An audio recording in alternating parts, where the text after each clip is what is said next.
할렐루야. 예, 오늘 본문 말씀을 가지고 오 하나님 일어나옵소서라고 하는 제목을 갖고 준비된 하나님의 은혜와 축복을 나누고자 합니다. 1991년 12월 25일 소련의 마지막 지도자입니다. 지금은 러시아로 바뀌었지만 마지막 지도자였던 미하일 고르바초프가 사임을 하게 됩니다. 그리고 미하일 고르바초프를 중심으로 한 모든 내각들, 모든 장관들이 다 사표를 제출하고 해체를 시킵니다.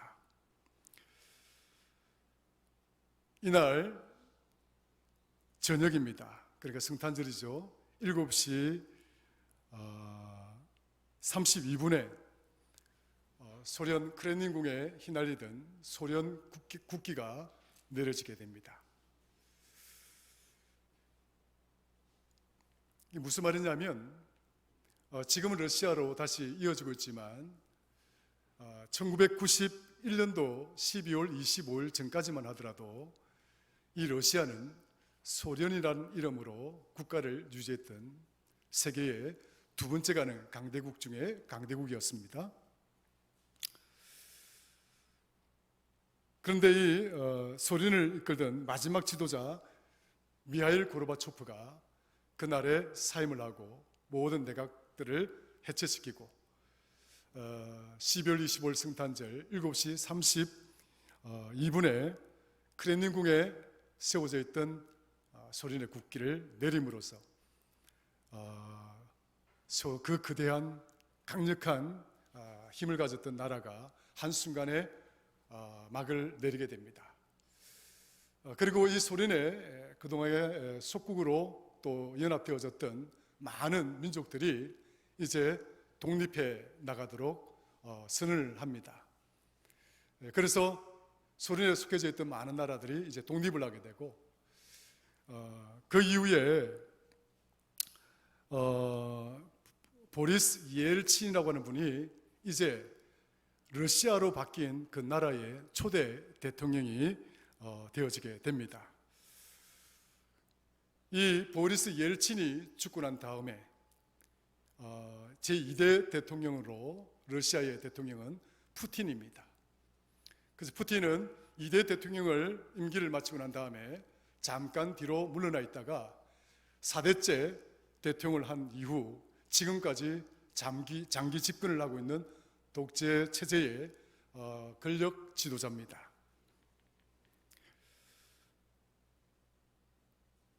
그러니까 1991년 12월 25일자로 미하일 고르바초프가 이제 소련의 마지막 지도자로서 사임을 하고 난 이후로부터 올해가 2023년도니까 약 30년 가까이 우리가 살아가고 있는 이 지구 땅에서는 냉전이라고 하는 체제가 무너지게 됩니다.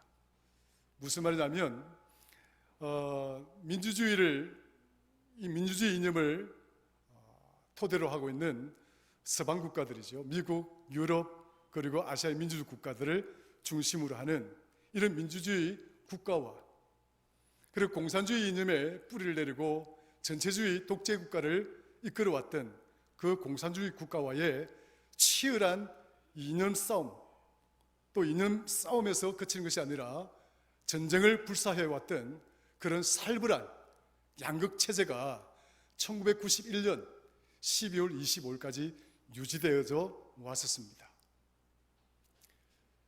작게 보면 우리나라 또한 북한과 끊임없는 이념 전쟁을 해왔고 그리고 끊임없는 그런 폭력을 내세우는 그런 전쟁들을 그런 어떤 갈등들을 계속 유지해 왔습니다.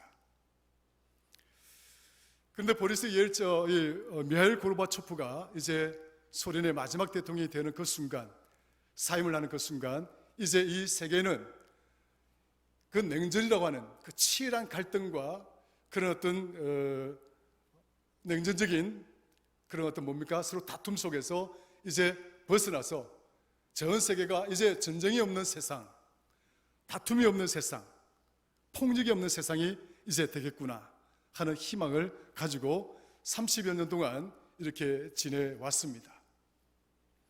그런데 이 소련이 러시아로 바뀌고 난 다음에 제2대 대통령, 제4대 대통령인 푸틴이 2022년도 2월 24일자로 우크라이나를 공격 침공하게 됩니다.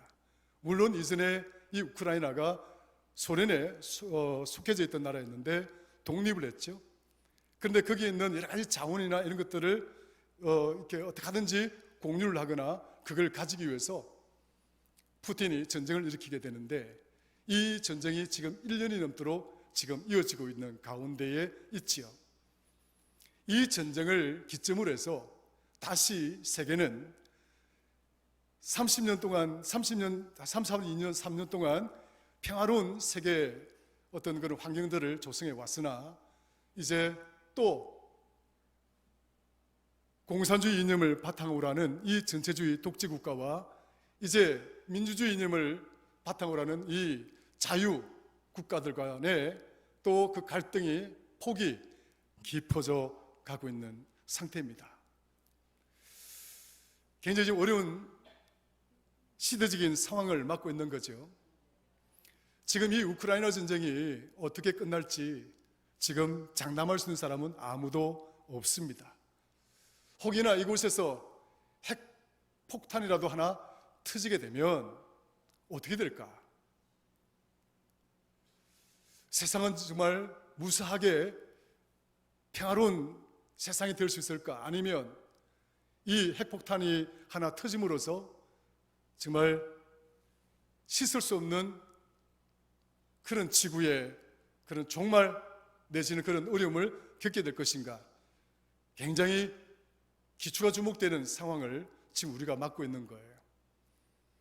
그러니까 우크라이나 저 반대쪽에 있는 이 대한민국의 입장에서 보면 마치 저 전쟁은 남의 나라인 것처럼 보이지만, 그러나 실상은 그 남의 나라의 문제가 아닙니다. 이러다 보니까 세상은 지금 또다시 냉전 체제에 그런 어떤 양극화되는 그런 환경과 상황이 조성되다 보니까 이제 우리나라의 입지가 또 굉장히 어려워지고 있는 상태에 있습니다. 선택을 강요받고 있는 거죠. 소위 말해서 줄석입니다. 그러니까 세상이 두 쪽으로 나누어지게 되면 너는 어디에 쓸 거냐라고 하는 그 선택을 강요받고 있는 거죠. 철저하게. 그러니까 줄을 어디에 쓸 거냐라고 하는 것. 대한민국은 지금 세계 나라 중에서 제 10대 선진국가 안에 들어가는 그런 나라로 성장했습니다마는, 그러나 따지고 보면 이 우리나라를 둘러싸고 있는 이 주변의 나라들은 우리보다 더 강력한 힘을 가지고 있는 나라들이고, 또 우리나라가 위치하고 있는 이 땅의 지정학적 위치들 때문에 세계에 힘 있는 나라들이 이 대한민국을 호시탐탐 노리고 있습니다. 참 좋은 땅이거든요. 산민이 바다이고. 그렇게 굉장히 좋은 땅이다 보니까 이 대륙으로 나가는 또 그런 통로이기도 하고, 그러니까 일본이 끊임없이 우리나라를 호시탐탐 이 탐욕을 부리고 있는 거예요. 지금은 일본하고 좀 친한 관계가 유지되고 있지만 우리가 어찌 일본을 믿겠습니까? 믿을 수가 없는 것이죠. 우리 스스로가 책임지고 우리 스스로가 버텨내지 않으면 우리 주변에 둘러싸여 있는 나라가 그 어떤 나라라 하더라도 우리는 믿을 수가 없습니다. 세상은, 세계는 자국의 이익에 따라서 판단하고 결정하는 그런 분위기 때문에 우리가 어떻게 판단하고 결정하는 것인가는 우리의 미래가 달렸다라고 볼 수가 있는 것이죠. 참 그런 측면에서 우리 대한민국의 이 상황들을 살펴보면 정말 우리가 정신 바짝 차리지 않으면 안 된다. 이렇게 서로 줄서기가 양극화로 나뉘어진 이 체제 속에서 어디에 줄 설 것인가라고 하는 그런 강력한 요구를 받고 있는 이때에 자칫 잘못하면 우리가 정말 무너질 수도 있는 그런 정말 어려운 상황에 놓여 있다 하는 사실을 우리가 생각을 해보면서 정말 우리가 대한민국을 위해서, 이 나라를 위해서 한국 교회가 기도하지 않으면, 이 한국 교회에 속한 우리 성도들이 정말 눈물로 이 나라를 위해서 기도하지 않으면 누가 이 나라를 위해서 기도하고 이 나라를 위해서 지켜낼 수가 있겠습니까? 오늘날 우리 주변에 있는 이 대한민국을 책임지겠다, 이 대한민국을 이끌어가겠다, 그렇게 나선 정치인들을 한번 보십시오. 여당이든 야당이든 할 것 없이 정말 우리가 존경할 만한 지도자가 우리 주변에 정말 몇 명이나 될까?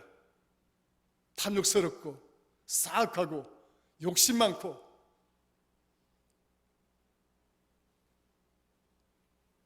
자신의 사익을 위해서 정치를 이용하고 나라를 이용하고 국민을 이용하는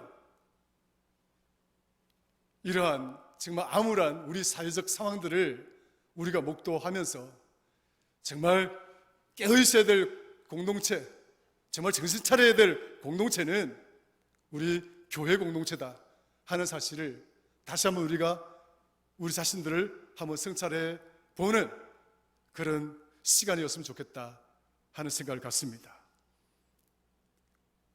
정말 교회가 아니면 누가 이 나라를 눈물을 흘리겠습니까? 누가 진정한 눈물을 흘리며 이 나라를 위해서 기도하겠습니까?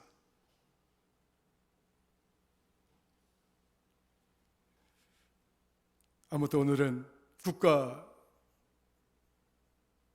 호국 보훈의 달이기도 합니다. 호국 보훈이라는 말이 무슨 말입니까? 나라를 지키기 위해서 국가의 존립과 우리나라의 주권을 수호하기 위해서 신체적이고 정신적인 희생을 당하였거나 그리고 뚜렷한 공훈을 세운 사람들, 그런 분들을, 그리고 또 그런 분들의 유족들을 위해서 나라와 국민들이 감사하고 또 그 업적들을 기려서 어떻게 하든지 감사하는 마음을 갖는 그런 달이 호국보훈의 달입니다. 이 호국보훈의 달인 6월 달에 보면 현충일이 있고요, 6월 6일이고 6월 25일은 6.25가 있습니다. 현충일은 뭐 어떤 날입니까? 이 현충일은 무슨 날이에요? 나라를 위해서 목숨을 바친 장병과 순국 선열들에 대한 뭡니까? 그들의 충성들을 기념하고 추도하는 날입니다. 6.25는 어떤 날입니까? 대한민국 이 체제가 공산주의 체제하에 짓밟힐 뻔했던 참담하고 비극적인 전쟁이었습니다. 그럼에도 불구하고 이 73년의 전쟁 이후의 시간 동안 이 세계 역사 속에서 이 대한민국만큼이나 이렇게 성장하고 발전한 나라는 찾아볼 수가 없습니다.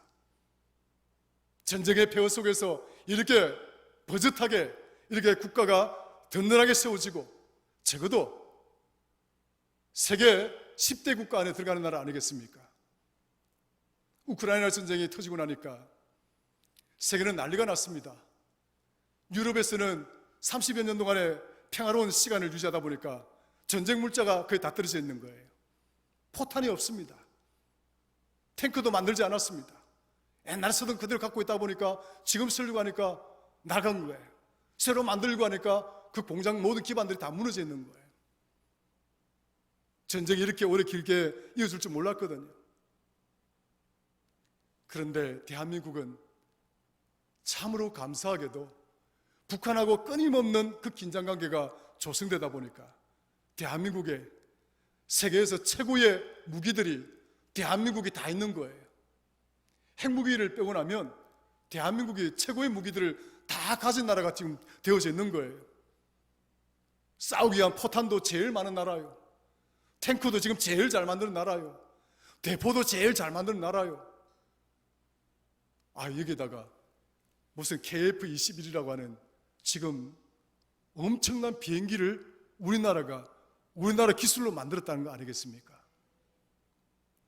이거 엄청난 거예요, 여러분들. 여러분 그냥 이게 적당한 대충 그런 내용이 아니에요. 미국이 긴장할 정도로 대한민국의 지금 이 국방 이런 기술들이 얼마나 뛰어난지 몰라요. 여러분, 이 대한민국이 이런 나라입니다. 근데 더불어서 이 대한민국이 또 어떤 나라입니까?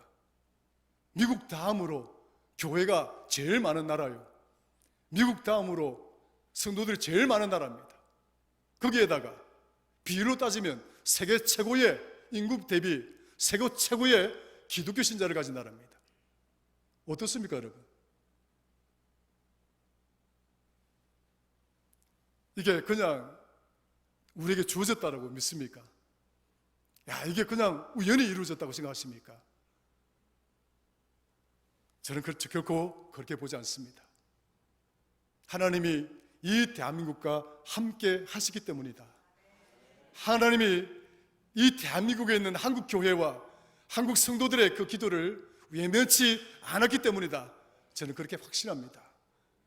그래서 하나님 지금까지 우리를 지켜주신 것처럼 하나님 앞으로도 우리 대한민국을 지켜주실 것이고 한국 교회와 저와 여러분들의 그 기도를 외면치 않고 반드시 들어주실 줄로 믿습니다. 여러분들의 눈물의 기도가 이 대한민국을 살리고 이 대한민국을 사랑하는 여러분의 그 뜨거운 마음이 이 국가를 지켜나가게 될 줄로 믿습니다. 오늘 이러한 측면에서 오늘 우리에게 주신 이 본문의 말씀을 다시 한번 돌아보고 이 본문은 오늘 말씀은 우리에게 어떤 의미를 던져주는지 한번 생각해 보도록 하겠습니다. 본문에 들어가 보니까 시인 다윗이죠. 다윗이 이 시를 썼다라고 보시면 시인은 이렇게 기도를 합니다. 노래를 합니다. 1절 하나님이여 일어나시니 하나님이 일어나시니 원수들은 흩어지며 주를 미워하는 자들은 주 앞에서 도망하리이다. 한번 따라 하십시다. 하나님이 일어나시니 하나님이 일어나시니 원수들이 다 도망가더라. 하나님이 일어나시니까 원수들이 다 도망가더라는 거예요. 그 하나님이 일어나시기 전에는 어땠다는 말이에요? 원수들이 활개를 치고 있었다. 사악한 자들이 활개를 치고 있었다. 그뿐이겠습니까? 그 원수들과 사악한 자들 중에 가운데 있던 이 왕이었던 다윗이 무력한 모습으로, 낙심한 모습으로, 절망한 모습으로 그 자리에 함께 있었다라고 하는 것을 반증해 주는 말씀이에요. 하나님이 일어나시기 전에는 다윗은 고백하기를 나도 주저앉아 있었습니다. 나는 아무것도 할 수가 없었습니다. 하나님이 일어나시기 전에는 내가 아무리 발버둥 치고 내가 아무리 애를 써도 나는 아무것도 할 수가 없었습니다. 그런데 하나님이 일어나시니까 그때에 비로소 원수들이 도망가고 적들이 다 도망가더라. 한 나라의 왕으로서 할 수 있는 일들이 얼마나 많겠습니까? 한 나라의 왕으로서 그 가진 권력이 힘이 얼마나 크겠습니까? 나름대로 왕이었기에 그는 아마 모든 자기가 할 수 있는 생각들, 계획들, 힘들을 동원해서 자신의 나라를 지키려고 애를 썼을 것입니다. 아마 노력을 했을 것입니다. 그런데 이 다윗이 그렇게 노력하고 애를 쓰고 왕으로서 몸부림을 쳤는데도 불구하고 자기의 나라를 넘보고 있는 이 사악한 자들, 이 악한 자들은 물러나지 아니하고 끊임없이 하나님의 나라, 이 이스라엘 백성들을 공격하고 위협하고 있었다라고 하는 거예요. 그런데 하나님이 일어나시니까, 여러분, 하나님이 그냥 일어나십니까? 여러분, 우리 하나님이 그냥 일어나실 거라고 생각하십니까?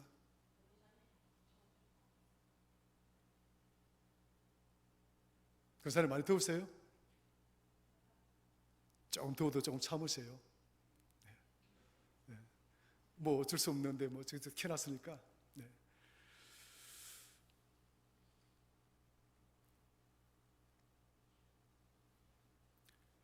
하나님은 그냥 일어나시는 분이 아닙니다. 우리가 하나님 앞에 손을 내밀고자 할 때, 우리가 하나님의 도움을 간절히 요청하고자 할 때, 하나님은 하나님과 우리 사이에 있는 장벽들을 보십니다.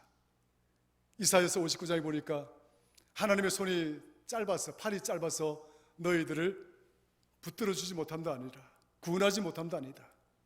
너와 내 사이에 죄의 장벽이 놓여있기 때문에 내가 너를 구원코자 하여도 구원하지 못하고 너를 붙들고자 하여도 붙들지 못하는 것이다.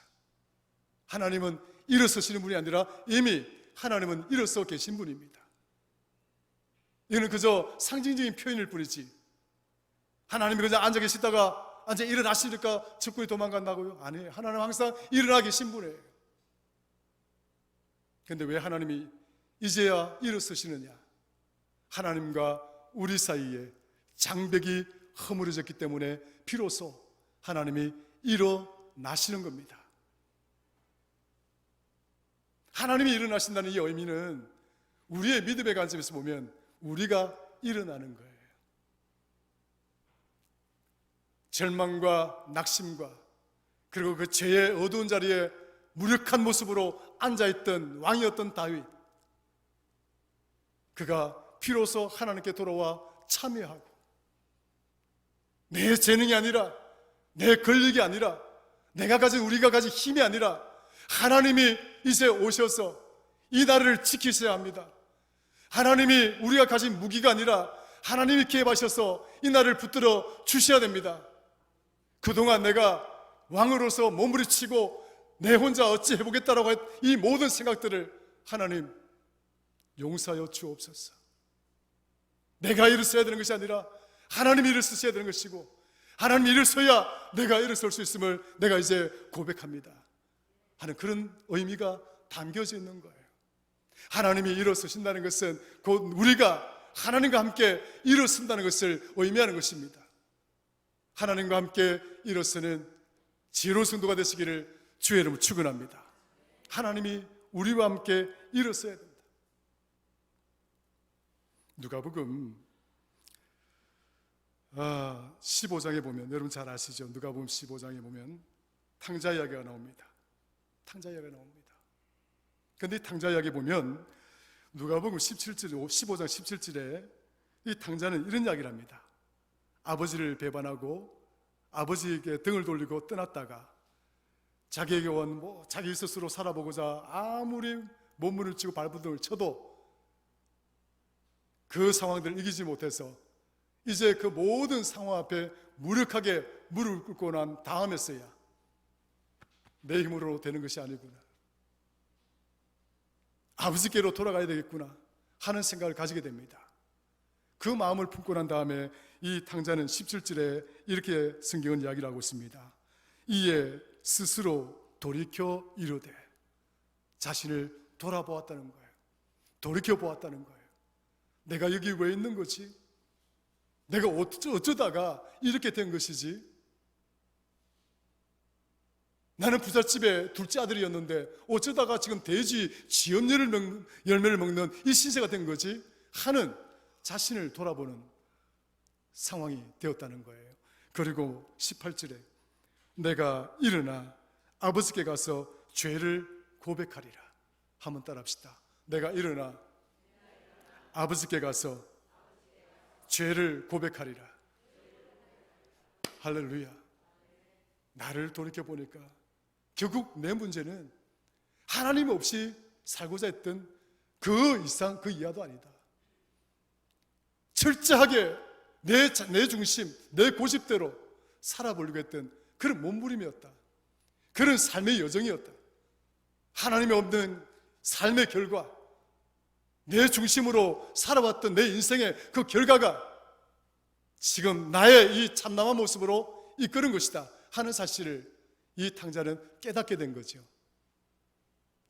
비로소 그때서야 그가 어떤 생각을 하느냐, 아버지께로 돌아가야 되겠다, 하나님께로 돌아가야 되는 것이다. 하나님께로 돌아가야 된다. 하나님이 없는 인생이란, 하나님이 없는 세상이란 결국 이 참담한 결과밖에 없는 것이다 하는 사실을 누가복음 15장에서 우리에게 깨우쳐 주고 있습니다. 그래서 20절에 그는 이제 일어나서 아버지께 돌아갔다 이야기합니다. 따라하십시다. 이제 일어나서 아버지께 돌아갔다. 사랑하는 성도 여러분, 오늘 본문에 나와 있는 하나님이 일어나시니 라고 하는 이 단어가 히브리어로 쿰이란 단어입니다. 쿰이라는 이 단어는 세 가지의 의미심장한 뜻을 갖고 있어요. 첫 번째, 이 쿰이라는 단어는 일어난다는 뜻입니다. 영어로 stand up, 일어선다는 거예요. 쿰이라는 단어는 일어선다는 거예요. 말 그대로. 두 번째로, 이 쿰이라는 단어에 중요한 의미가 또 하나 있는데, 그것은 시작하다, 착수하다는 뜻입니다. 일어날 뿐만 아니라 이 쿰이라는 단어는 시작한다, 이제 착수한다, 그 의미를 갖고 있는 거예요. 세 번째 중요한 의미가 있습니다. 이 쿰이라는 단어는 성취하다, 이런 의미를 또 갖고 있습니다. 희한하죠? 일어나면 일어나는 것이지, 스탠드업 하면 스탠드업 하는 것이지, 어치브라고 하는 단어, 성취한다는 단어가 들어가 있는 거예요. 기가 막힌 단어죠. 무슨 말입니까? 하나님은 일어나시는 분만 아니라 하나님이 일을 시작하시고, 그리고 하나님은 그 일을 성취하시는 분이다. 그 의미를 이 단어 속에 지금 숨겨놓고 있는 거예요. 제가 이 의미를 만들어낸 것이 아니라 이 단어 자체가 그런 의미를 갖고 있는 거예요. 하나님은 일어나실 뿐만 아니라 하나님은 우리와 함께 하나님의 일을 시작하시는 분이고, 그리고 우리와 함께 그 일을 성취하시는 분이다. 할렐루야. 그 하나님이 오늘 우리와 함께 하시는 줄로 믿습니다. 하나님 우리와 함께 하시면 우리 또한 일어날 것이고, 하나님이 우리와 함께 하시면 우리 또한 그 일을 시작할 수가 있을 것이고, 하나님이 함께 하시면 우리 또한 우리가 계획하고 목적하는 기도의 제목들을 성취하게 될 줄로 믿습니다. 하나님 함께 일어나신다. 중요한 부분이지.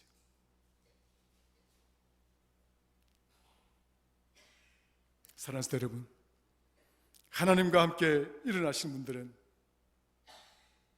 하나님과 함께 모든 생각을 맞추고, 하나님과 마음을 맞추고, 하나님과 뜻을 맞추고 나아갈 수가 있어야 됩니다. 하나님과 함께 일어서는 다윗, 그는 비로소 하나님의 뜻을 받아들이기 시작했고, 하나님의 생각이 무엇인지를 알게 되었고, 하나님이 이끌어가는 그 방향이라고 하는 것이 어떤 방향인 줄 다윗은 깨달았다라고 하는 것을 의미합니다. 민수기에 보면 이스라엘 백성들이 모세를 따라서 가나안 땅에 이제 출애굽을 하게 되고, 이제 그 가나안 땅에 들어가기 위해서 정말 노심초사 땀 흘리고 수고하고 애를 쓰게 됩니다. 그래서 그 가나안 땅에 들어가기 앞서서 정탐꾼을 보내게 되는데, 이 정탐꾼이 12명이 가서 두 가지의 보고를 하게 되죠. 두 사람은 이런 보고를 하고 있고 10사람은 저런 보고를 합니다. 그 보고 내용들 중에 아주 중요한 보고가 대비되는 장면이 나오고 있어요. 하나님이 가나안 땅에 가서 그 땅이 어떻는지, 그래서 그곳이 땅이 뭐 기름진지 아니면 기름지지 못한지, 우리가 살만한지 그렇지 못한지, 거기에 있는 사람들이 어떻게 살아가는지 그걸 좀 알아보라고 했단 말이죠. 그런데 12명이 들어가서 10명은 이런 보고서를 씁니다. 가보니까 네피림 족속들이 있어가지고, 아낙 족속들이 있어가지고 얼마나 장대한지, 그리고 저들이 살아가는 이 성들이 얼마나 든든한지 감히 우리와 같은 자들이 들어가서 싸울 수가 없습니다. 여기는 우리가 들어가야 될 땅이 아닙니다. 그런 보고서를 씁니다. 우리는 저들의 뭡니까? 메뚜기와 같은 자들입니다. 따라합시다. 우리는 저들 앞에서 메뚜기입니다. 참 웃기는 고백을, 보고서를 쓰죠. 우리는 이 가나안 땅에 있는 자들 앞에서 메뚜기와 같은 자들이다. 그런데 그 12명 중에 갈렙과 여호수아와 갈렙은 어떻게 보고서를 씁니까? 아닙니다. 아닙니다. 하나님이 우리와 함께 하시면 저들은 뭐예요?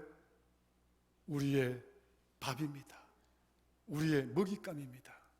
그렇게 고백을 합니다. 보고서가 완전히 달라진 거죠. 사랑하는 성도 여러분, 하나님의 생각을 알면 우리는 일어설 수가 있습니다.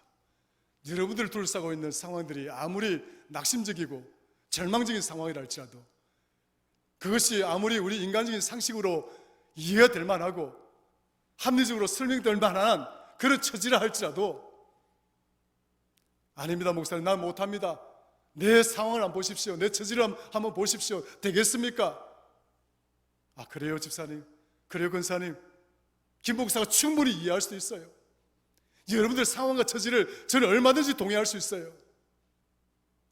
제 동의가 여러분들을 이렇게 세웁니까? 제가 여러분들의 입장에 협력해 주는 것이 여러분들 올바르게 세워나가는 것입니까? 하나님은 우리에게 말씀합니다. 아니다.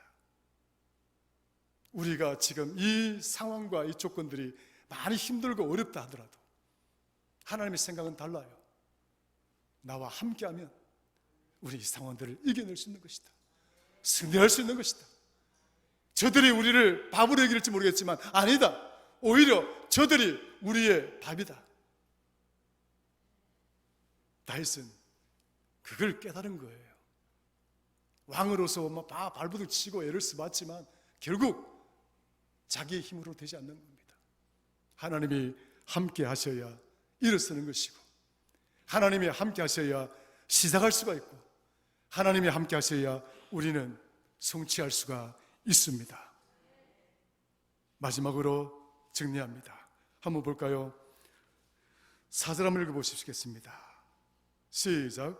하나님께 노래하며 그의 이름을 찬양하라. 하늘을 타고 광야에서 행하시는 일을 위하여 대로를 수축하라. 그의 이름은 여호와이시니 그의 앞에서 뛰놀지어다. 할렐루야. 하나님을 찬양하라, 하나님을 노래하라.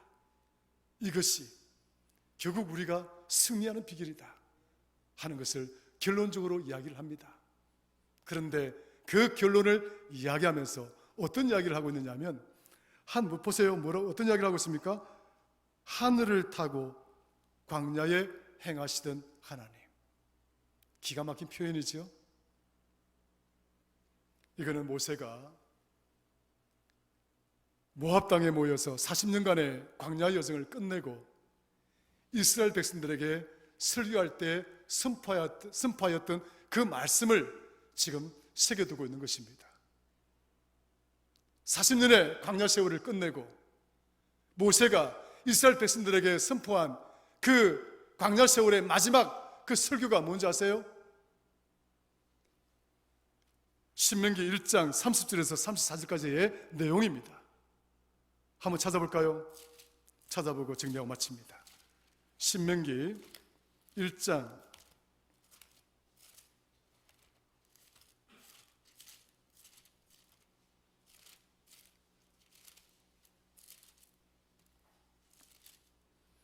30절에서 33절까지 한번 읽어보겠습니다.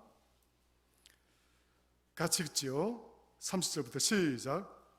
너희보다 먼저 가시는 너희의 하나님 여호와께서 애굽에서 너희를 위하여 너희 목전에서 모든 일을 행하신 것 같이 이제도 너희를 위하여 싸우실 것이며, 광야에서 너희가 당하였거니와 사람이 자기 아들을 안는 것 같이 너희의 하나님 여호와께서 너희가 걸어온 길에서 너희를 안으사 이곳까지 이르게 하셨느니라 하는. 이 일에 너희가 너희 하나님 여호와를 믿지 아니하였도다. 그는 너보다 먼저 그 길을 가서 찾으시고 밤에는 불로 낮에는 구름으로 너희가 갈 길을 지시하는 자이시니라. 아멘. 모세는 그 광야 40년 동안 하나님이 우리를 어떻게 이끌어 오셨는가, 그걸 지금 가나안 땅 입성을 앞두고 다시 한번 이스라엘 백성들에게 선포하고 있는 거예요. 성도 여러분, 전쟁 이후 73년 되는 이 대한민국, 호국 보훈의 달, 그리고 지금 세계는 급격하게 냉전체제로 바뀌어져가는 이 어렵고 힘든 상황 속에서 한국교회와 한국 성도들이 할 수 있는 그 길이 도대체 뭘까? 정말 다시 한번 그 하나님의 도움과 하나님의 함께하심과 하나님 우리를 이끌어 가시는 것에 대한 확신을 가지고 더 이 대한민국을 위해서 기도하고 부르짖고, 하나님 정말 이 대한민국과 함께 일어서 주옵소서. 하나님이여 이 대한민국과 함께 시작하여 주옵소서. 하나님이여 이 대한민국과 함께 우리가 이루고자 하는 그 일들을 성취하여 주옵소서 하는 기도가 끊어지지 아니하고, 우리나라, 우리 조국, 이 대한민국을 깊이 사랑하는 저와 여러분, 우리 교회가 될 수 있기를 주의 이름으로 축원합니다. 하나님 아버지 고맙고 감사합니다. 오늘은 호국 보훈의 달입니다. 참으로 이 세계의 시대상을 조명해 볼 때 참 어렵고 힘든 처지에 우리 대한민국이 놓여 있습니다. 그럼에도 불구하고 지금까지 우리 대한민국을 지켜주신 하나님, 앞으로도 이 대한민국을 지켜주실 줄로 믿습니다. 우리 대한민국과 함께 일어나고, 우리 대한민국과 함께 시작하고, 이 대한민국과 함께 그 모든 일들을 성취해 나가는 그런 축복을 우리에게 허락할 줄로 믿습니다. 한국교회를 사랑하여 주옵시고, 한국교회에 못 나온 성도들을 사랑하사 이 기도와 이 눈물의 기도를 잊지 마옵시고, 우리의 믿음을 통하여 반드시 이 대한민국이 굳건하게 승리하고도 남는 복된 나라가 되게 하여 주옵소서. 예수님의 이름으로 감사하며 기도드리옵나이다. 아멘.